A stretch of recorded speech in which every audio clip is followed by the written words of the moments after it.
दोस्तों, चीन की दोगलेबाजी ने एक बार फिर भारत को भड़का दिया है।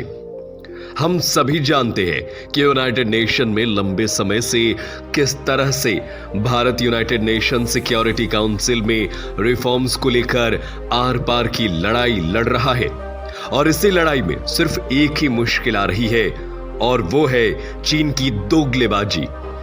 कभी चीन भारत के सपोर्ट में आ जाता है तो जैसे ही बात आगे बढ़ती है तो अचानक से चीन अपनी बातों से पलट जाता है। एक बार फिर से चीन ने अपनी दोगलेबाजी का प्रदर्शन यूनाइटेड नेशन में दिखा दिया, जिसके बाद भारत का गुस्सा बहुत ही बुरे तरीके से चीन पर फूट पड़ा है।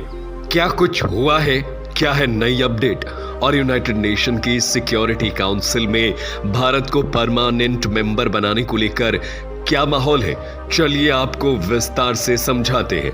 रुचिरा कंबोज और प्रतीक माथुर ये दो यूनाइटेड नेशन सिक्योरिटी काउंसिल में भारत के ऐसे दो रिप्रेजेंटेटिव हैं जिन्होंने भारत को परमानेंट मेंबर बनाने में कोई भी कमी नहीं छोड़ी है।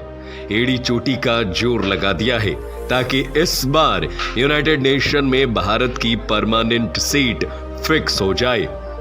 एक तरफ जहां प्रतीक माथुर के बयान से पिछले बार चीन में हड़कंप देखने को मिला था, चीन कहीं ना कहीं भारत को परमानेंट मेंबर बनाने के लिए उसके सपोर्ट में नजर आ रहा था, तो एक बार फिर से अचानक ही चीन ने पलटी मार ली।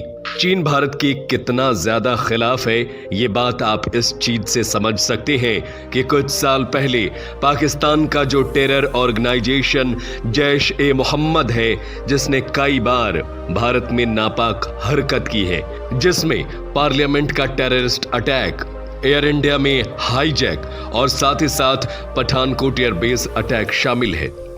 इस टेरर ऑर्गेनाइजेशन का एक ऐसा नामी आतंकवादी है जिसने इन सारी हरकतों को भारत में अंजाम दिया, यानी कि भारत का सबसे बड़ा दुश्मन। इसका नाम है अब्दुल रऊफ अजहर। भारत के पास इसके खिलाफ पुख्ता सबूत भी थे, जिस वजह से अमेरिका भी भारत के समर्थन में आया था और उसने यूएन काउंसिल में इस अब्दुल रऊफ अजहर के खिलाफ एक मुद्दा भी उठाया था।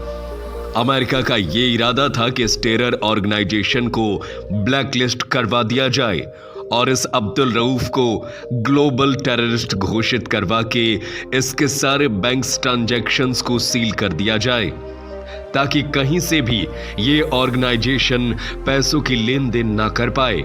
लेकिन दोस्तों, एक बार फिर से चीन ने इस बात में अपनी नाक घुसाई है और पाकिस्तान में अपना अड्डा जमा चुके टेरर ऑर्गेनाइजेशंस में एक शील्ड की तरह इस चीन ने काम किया है और इस आतंकवादी को ब्लैकलिस्ट होने से बचा लिया है।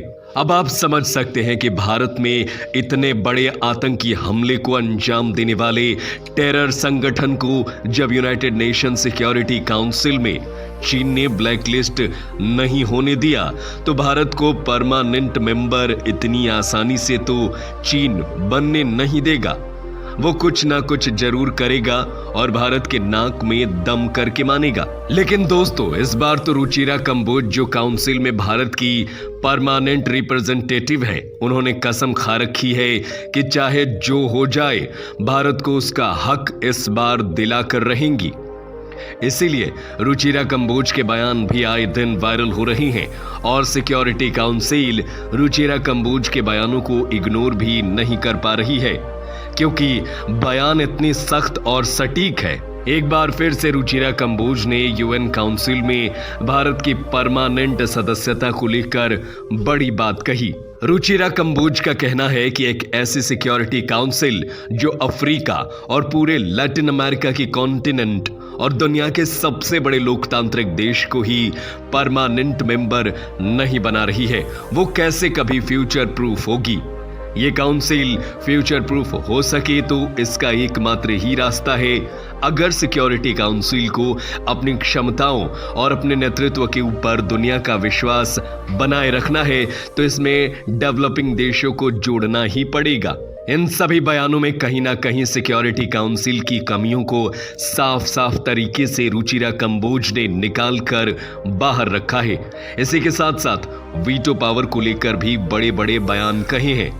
भारत का कहना है कि अगर वीटो पावर रिफॉर्म लाने में दिक्कत पैदा कर रही है तो वीटो पावर को खत्म कर देना चाहिए, क्योंकि ये एक बहुत बड़ा भेदभाव बनाता है।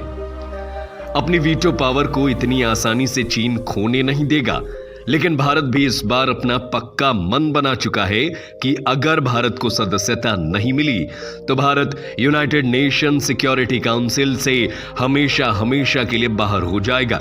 और अगर ये देश भर में होता है, यानी कि अगर भारत भर में होता है, तो भारत के साथ एक अलग ऑर्गेनाइजेशन बनाने के लिए दुनिया के सबसे बड़े बड़े देश तैयार खड़े हैं, यानी कि सिक्योरिटी काउंसिल पूरे तरीके से धाराशाही हो जाएगी अगर भारत ने अपना मुंह मोड़ लिया तो।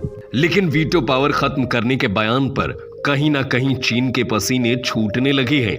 हालांकि चीन ने अभी तक कोई भी सीधा जवाब इस पर नहीं दिया है, लेकिन डामाडोल चालू है। इसीलिए भारत का कहना है कि अगर कोई ऐसी ताकत किसी देश की तरक्की में रोड़ा बने तो उस ताकत को उठाकर बाहर कर देना चाहिए, यानी कि वीटो को ही खत्म कर देनी चाहिए ताकि एक सही फैसला लिया जा सके। अब इतनी आसानी से तो चीन ऐसा होने नहीं देगा। चीन क्या कदम उठाएगा इस पर हर किसी की नजर है। इस पर आप क्या कहेंगे दोस्तों? हमें अपने सवाल और विचार कमेंट करके जरूर बताएं। हमारे आज के वीडियो में फिलहाल इतना ही। वीडियो को लाइक, शेयर और चैनल को सब्सक्राइब करना बिल्कुल ना भूलें। जय हिंद, जय